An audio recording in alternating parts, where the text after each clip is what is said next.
Kasi magandang hapon, Binibining Aguirre. Ito ang pangkatang gawain ng pangkatatlong. Ang aming slogan na nagawa ay pakikipagkapwa ay hindi sa nagsasalita akong dila, kundi sa puso ko't diwa.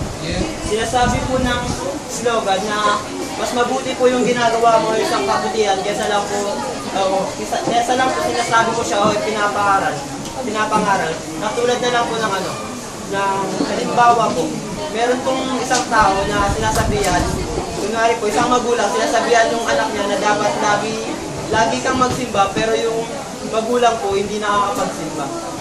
Ayun lang po yun. Tapos ito pong sa design namin, meron po siya kinalaman sa slogan namin. Ito pong bulaklak, sumisimbolo po siya sa may kagandahan. Ayun po yung paggawa po ng mabuti. Tapos ito naman po yung interaction sa paggawa ng mabuti sa pagitan ng dalawang tao. Tapos yung kawayan po, kung mapapansin nyo, tumutubo po siya ng diretso. Sinisimbolo po nun dito sa gawa namin. Patuloy po yung paggawa ng mabuti. Pataas po sa Panginoon. Ayun lang.